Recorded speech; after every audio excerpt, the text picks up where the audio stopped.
안녕하세요. 오늘 이 자리에 나와주셔서 감사합니다.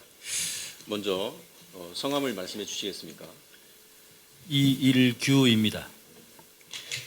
네, 감사합니다. 증인은 북한 정부에서 어떤 직책을 맡으셨는지 설명 좀 부탁드리겠습니다. 마지막으로 맡은 직책은 주쿠바 북한 대사관 정치 참사였고요. 외무성에서 마지막으로 맡은 직무는 중남미 지역 담당 부국장 겸 세법이사였습니다. 네, 증인이 외교관으로서 수행하셨던 업무의 성격을 좀 더 설명해 주시겠습니까? 외교관으로서 이제 맡았던 업무는 여러 가지입니다. 아시겠지만 북한이 대외 관계에서 대외 외교에서 크게 한 세 가지 정도를 이제 갈라서 분류할 수 있는데, 외교관이 물어보면 우선 첫째는 북한이 체제 특성상 김정은이 절대적인 대외적 권위 수호하고 김정은이 대외적 권위를 침해하는 그 어떤 현상도 이제 묵과하지 말고 이제 비타협적으로 투쟁하기 위한 권위 옹위. 이제 북한이 대외 정책 원칙이 세 가지가 있습니다. 이제 권위 옹위. 두 번째는 국익 수호죠. 무슨 얘기냐면 북한이 이제 쉽게 말하면 핵 보유국으로서 북한이 지니고 있는 국제적인 권위, 대외적 권위를 양보하지 말고 수호할 때에 대한 원칙입니다. 마지막으로 국익 수호라는 원칙이 있는데, 그건 뭐냐면 국가로서의 북한이 이제 대외적인 이익을 최대로 이제 챙기기 위한 그런 활동으로서 기본 요게 외교관으로서의 실무적인 업무가 다 들어갑니다. 이게 이제 양자관계, 다자관계, 인권 문제에서의 인권 수호 문제, 경제 외교, 당 외교, 기타 등등 이제 모든 외교관으로서의 업무가 다 들어간다고 볼 수 있습니다. 네, 증인이 외교관으로 근무하는 동안에 북한의 최고 지도자 김정은과 소통하거나 교류한 적이 있습니까? 외교관으로 근무할 당시는 없었고요. 북한 외무성 부국장으로 일할 당시 이제 여러 번 김정은과 이제 소통을 했습니다. 네, 북한에는 일반 범죄자들이 가는 감옥과 별도로 정치범들이 가는 수용소가 또 따로 있습니까? 솔직히 말씀드리면 저는 이제 단 한 번도 이제 아까 앞서서 강철환 증인께서 말씀을 하셨지만은 정치범 수용소에 가본 적도 없고 정치범 수용소에 갈 수 있는 위험을 겪은 적도 없습니다. 그럼에도 불구하고 그가 누구든 북한 사람이라면 북한의 정치범 수용소, 소위 북한에서 말하자면 관리소, 이전에는 통제구역이라고 했거든요. 통제구역에서 관리소라는 실체가 있다는 건 누구나 다 알고 있고, 얼마 전에 UPR 북한 심의하는 기간에 이제 조선중앙재판소 국장이라고 하는 사람이 실질적으로 정치범들을 따로 관리하는 구역이 있다는 걸 인정했습니다. 네. 북한 주민들이 정치범 수용소에 보내지는 이유는 무엇입니까? 북한은 이제 다른 국제사회, 다른 사회와 마찬가지로 이제 정상적인 헌법도 가지고 있고, 헌법이 하위법들, 국가 관리를 위한 하위법들도 다 정상적으로 가지고 있습니다. 또 하위법의 내용을 구체적으로 따져보면 비정상적인 국가라는 걸 입증하기가 대단히 어렵습니다. 극히 정상적인 국가가 가질 수 있는 모든 법적 틀들을 다 가지고 있죠. 그럼에도 불구하고 이제 북한은 이 법에 의해서 모든 것이 좌우되는 사회가 아닙니다.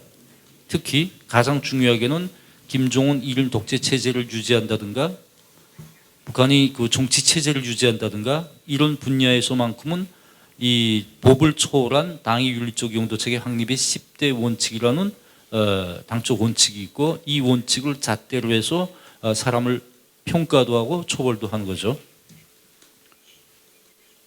북한에서 이제 소위 정치범 수용소라고 하는 그 관리소에 보내지는 이유는 딱 한 가지입니다. 반체제. 그 반체제라는 범주 내에는 간첩, 김정은에 대한 어떤 체제를 위협할 수 있는 어떤 행위, 대한민국 정보원을 포함한 외국 정보기관들과의 어떤 연계성, 마지막으로 좀 불행 유감스럽지만 그 권력자들 사이에 그 권력 다툼. 근데 그 권력 다툼에서도 정치범 수용소라고 하는 데를 보내지려면 꼭 반체제적인 성격을 이 범죄를 띠는 그런 프레임을 맞춰야 되죠. 네, 북한의 최고 지도자 김정은이 북한 내 정치범 수용소가 존재한다는 사실을 알고 있다고 생각하십니까?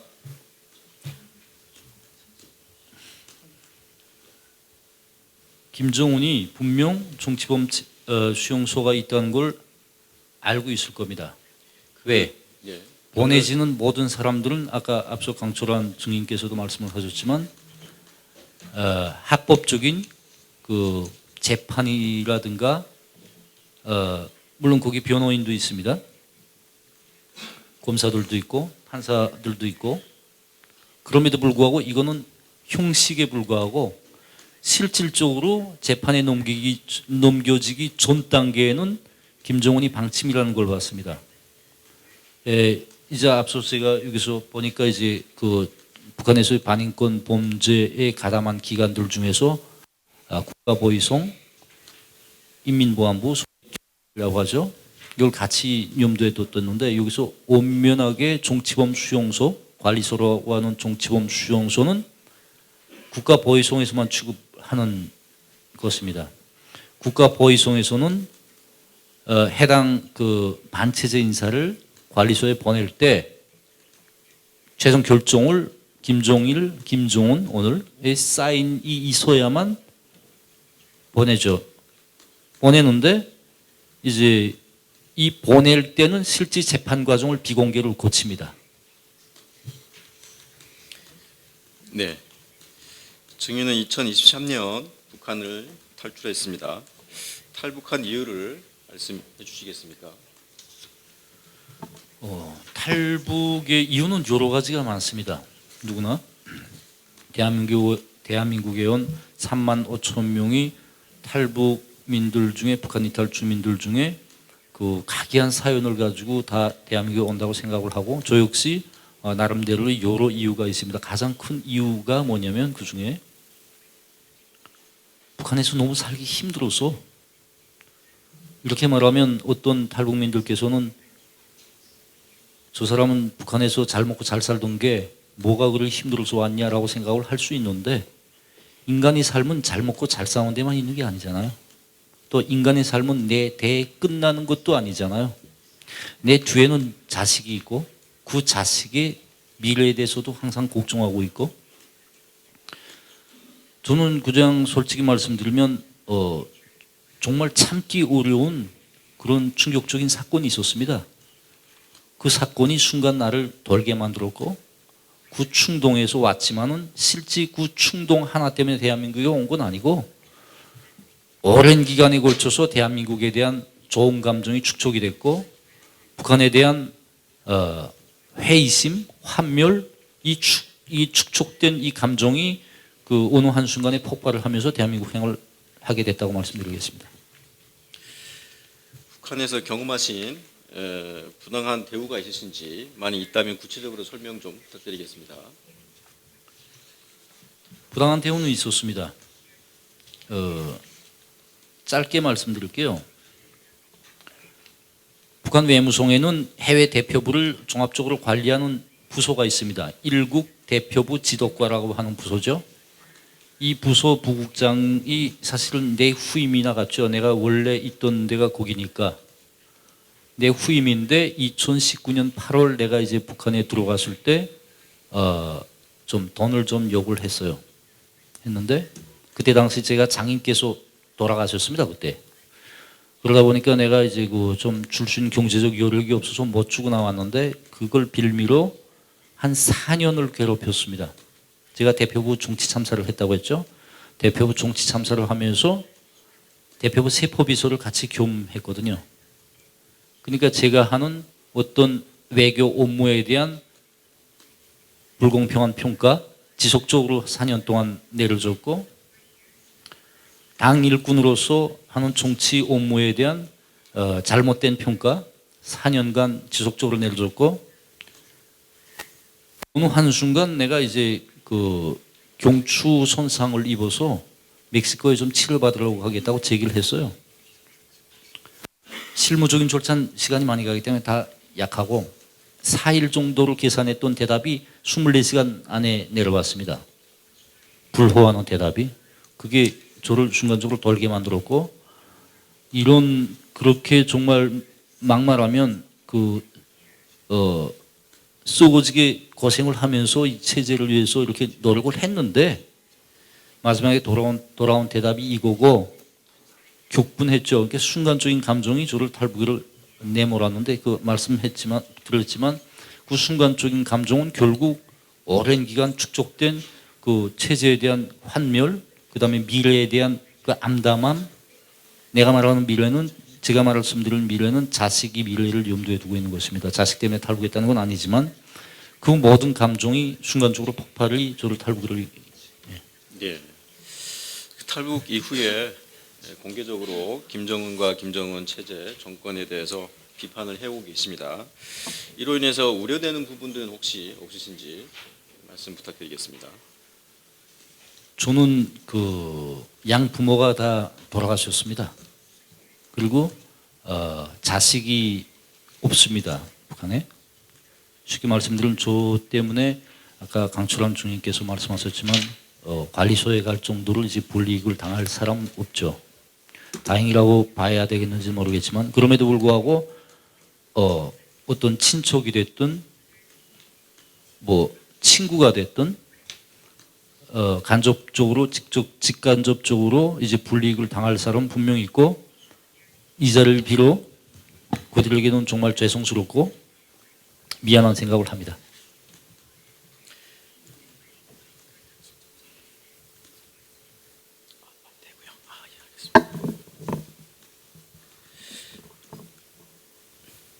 네.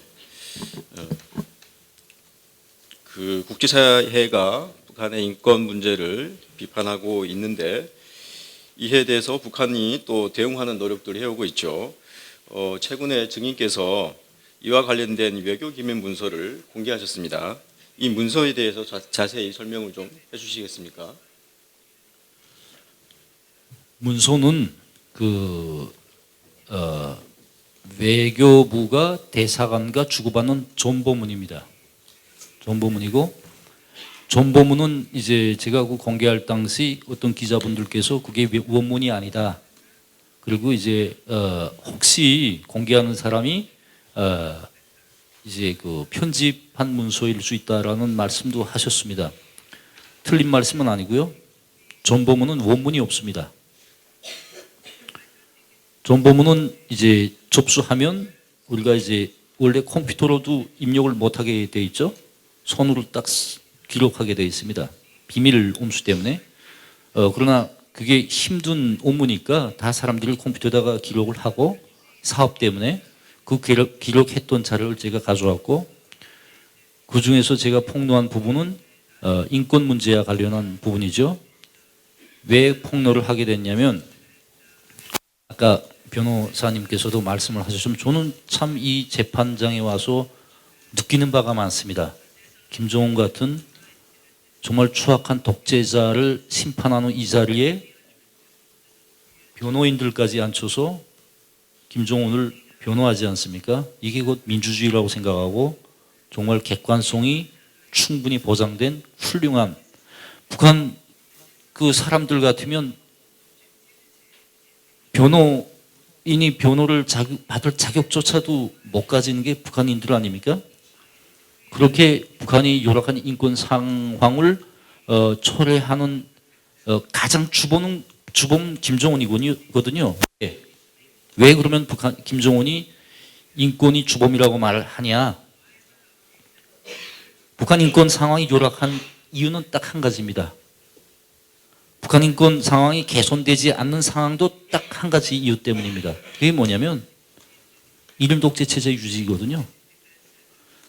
북한 인권이 개선되고 북한 주민들에게 표현의 자유, 이동의 자유, 어떤 결사의 자유, 이런 초보적인 권리들이 보장되는 순간 이런 독재 체제를 지키지 못하게 되거든요. 바로 이 때문에 김정은이 인권 문제에 정말 가장 큰 관심을 가지고 최소 제가 몸담고 일했던 대외관계 분야에서만큼은 김정은이 모든 활동 지시 내용들을 직접적으로 지시하고 그 집행정령을 보고받는다라는 걸 국제사회에 폭로하기 위해서 그 존버문을 제가 이제 김정은이 직접적인 그 지시가 담겨진 몇 월 며칠자 지시라는 것까지 이제 존버 번호까지 포함된 그 존버문을 공개하게 됐습니다. 예, 그러면 혹시 김정은에게 보고된 정치범 수용소와 관련된 사례가 있는지요? 만약 있다면 하나를 예를 들어 주시겠습니까? 저희 아버지가 원래 그 대남 부분에 있었습니다. 저희 아버지가 대남 부분에 있을 때는 1990년대 그때는 그 지금이 통일전선부 존신으로서 대연락부, 사회문화부, 작전부, 조사부 이렇게 4개 부서가 소위 사무총사라는 명칭을 달고 당조안의 비서 한 사람이 지휘를 받았죠. 우리 아버지는 대외연락부에 있었습니다. 대외연락부 8과 1번과죠. 1번과에 있다가 11과 그 아메리카과에서 일을 했는데 그때 그 우리 아버지가 몸담궜던 과에서 사고가 나가지고 몽땅 소환돼서 들어오는 사건이 있었습니다. 근데 통전부에서 그 우리 아버지 말이죠. 우리 아버지 말에 의하면 그 공작원들을 다 이제 죽여야 없애치워야 통전부 내 비리가 덮어진다라고 해서 보위부에 넘겼어요. 우리 아버지를. 그게 93년 12월인데 보위부에 넘겨가지고 우리 아버지가 한 10개월을 그 보위부에 가서 이제 취조를 당했습니다. 취조를 당했는데 저도 그때 보위부에 한 주일 동안 가서 이제 취조를 당했고 마지막에 94년 8월 달에 우리 아버지가 해명에 대해서 끝났는데 그게 7월 8일 날 김정일 죽고 바로 이제 김정일이한테 그 보고가 됐고 그때 그 보위부 담당 과장이 조금만 있어라. 지금 보고하려는데 수련께서 돌아가셨으니까 장원께서 지금 막 그 이렇게 정신이 있는데 잘못 보고 드렸다가 이제 되면 야단이다. 조금만 있어라. 조금만 있어라 해서 원래는 7월 달에 해명이 됐지만은 8월 달에 김정일에게 보고가 돼서 무죄로 인정이 돼서 석방된 케이스입니다. 저희 아버지 케이스는 참 다행인 케이스죠. 이게 제가 신뢰를 직접적인 신뢰고 간접적으로 입증할 방법은 많죠. 김정일이나 김정은이가 아까 강초를 한 증인께서도 말씀을 하셨지만 왜 김정일 잘못을 김정은이한테 지어야 되냐 이런 그 퀘스천 마크가 붙을 수도 있지만은 저는 아주 강철한 증인님께서 하신 말씀이 100%다고 생각을 하는 게 그러면 김정은이 대에 와서 정치범 수용소가 없어져야 되지 않습니까? 그러면 책임을 안 지게 되죠. 그대로 계승을 했단 말이에요. 그렇기 때문에 그에게 이제 김정일 대 때 사실 정치범 수용은 김일성 대 때부터 시작이 됐어요. 그때부터 있었던 모든 책임이 지어져야 된다라고 저도 같이 주장을 한 거죠. 증인, 재판부에 미리 제출해 주신 증인 진술서를 보면 2019년 2월 당시 한성렬, 김영호, 변신국, 리지성 등이 공개 청살된 얘기가 있습니다. 이거에 대해서 좀 설명해 주시겠습니까? 한성렬은 그 뭐냐면 북한 외무성 미국 담당 부상 차관이죠. 부상이었습니다. 2017년 말 그때 잡아갔죠. 외무성 내에서 이제 소문이 돈 거는 어떻게 돌아왔냐면 그 CIA 간첩이다. CIA에서 임무를 받고 활동을 했기 때문에 지금 취조 중이다. 이렇게 돼서 잡아갔고 김용호 주 제네바 북한 대사관 참사 1등 서기관 참사를 그 몇 년 동안 역임을 했고 외무성 군축과에 있다가 원래 군축과에 있다가 인권과를 넘어갔어요. 인권 담당 과장으로 있던 분인데 제네바에 갔다 와서 한 1년도 안 돼서 2018년 6월인가 그때 잡아갔거든요. 리지송은 저하고 나이가 같고 램송 입사도 같이 했고 같은 과에 있었습니다. 김책공업대학 졸업생이고 이제 컴퓨터 전문가죠. 이제 뉴욕에서 이제 변신원 이제 비밀을 이제 무전 칠 때 무전을 암호화하는 그 과정이 있습니다. 변신 과정이 그 변신을 전문적으로 맡았던 친구인데 역시 2018년에 잡아갔어요. 갔는데 이 세 명 다 한국이랑은 연계된 사람이 아니고 다 미국 정보기관들하고 연계된 사람들이라고 해서 2019년 2월 초에 강건 군사학교에 가서 총사를 했습니다. 그때 웸송이 생겨서 처음 웸송이 생겨서 웸송 일꾼들을 그 공개 처형 현장에 목격하게 했습니다. 웸송 역사에서 처음입니다. 그게 어떤 대상들을 갔냐면 부국장 이상 일꾼들이 갔어요. 근데 그때 내가 부국장 겸 세포비서였거든요. 당연히 내가 갔어야 되는데 그냥 못 갔습니다. 왜? 딱 바로 그 초용하는 날 제가 당중앙위원회 간부부에 들어가서 주쿠바 북한 대사관 참사를 임명을 받았습니다. 그러다 보니까 내가 여기 안 갔죠. 다행이죠.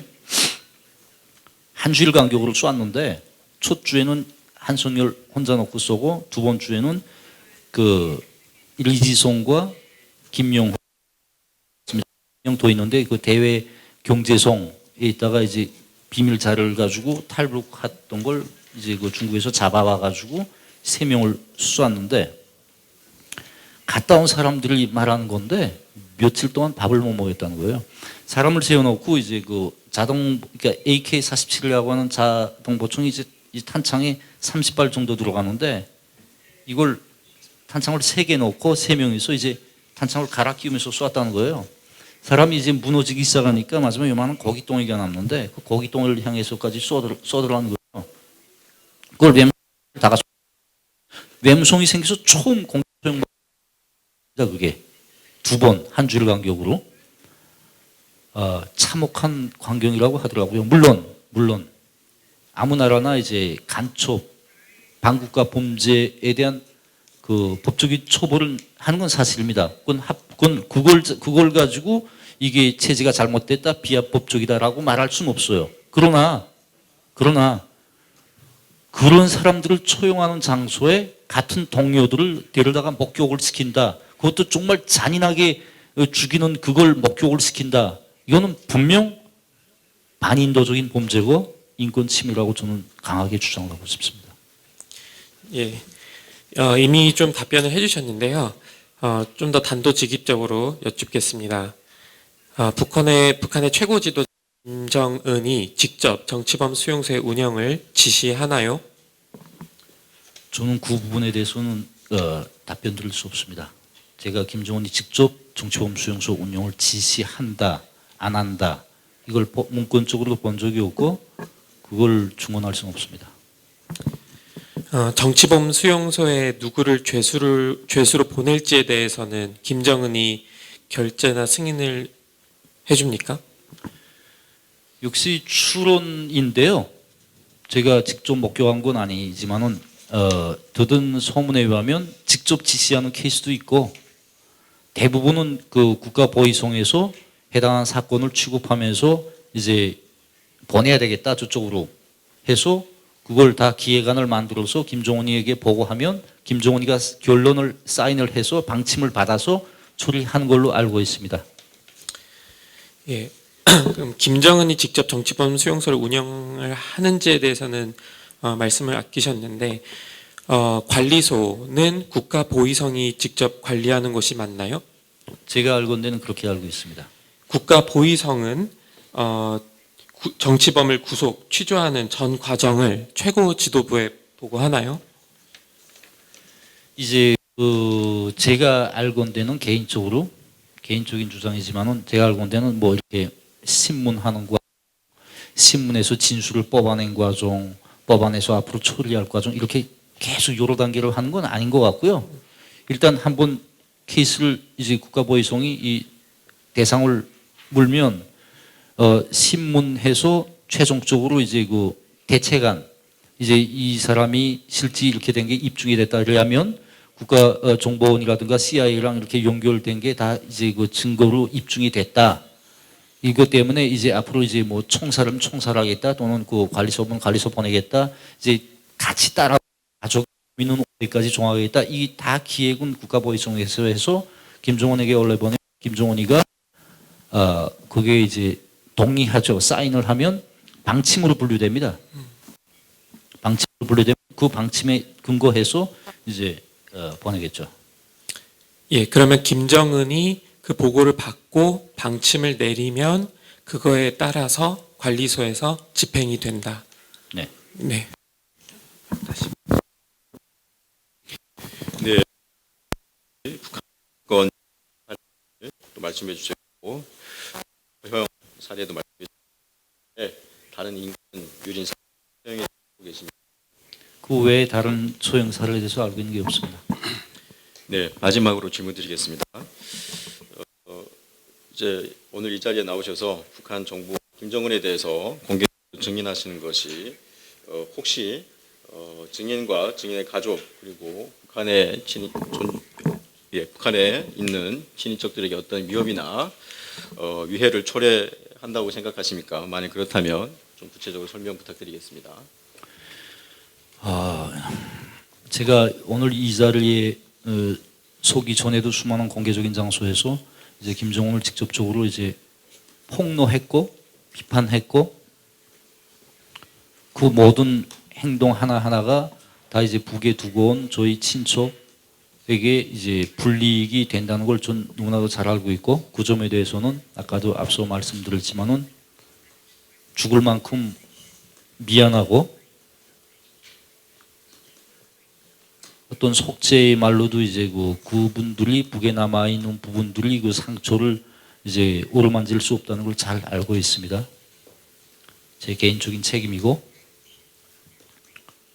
앞서 이제 말씀하셨지만은 미안하고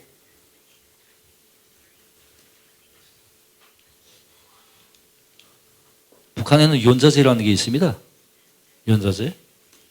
연좌제에 따라서 이제 불이익을 당하게 되고 그 또한 심각한 인권 침해이고 그런 인권 침해 사례가 하루빨리 끝장나기를 바라는 마음에서 더 열심히 해야 되겠다고 생각을 하고 저희 노력이 정말 너무 보잘것없는 게 한스럽고 그러나 이제 저를 포함한 우리 3만 5천 명의 북한 이탈 주민들 5천만의 대한민국 국민들 진리와 정의, 인권과 민주주의를 존중하는 세계의 수많은 나라 국민들이 우리가 힘을 합치고 목소리를 합칠 때 그 암흑한 날이 빨리 오지 않겠냐 저는 이렇게 생각을 합니다.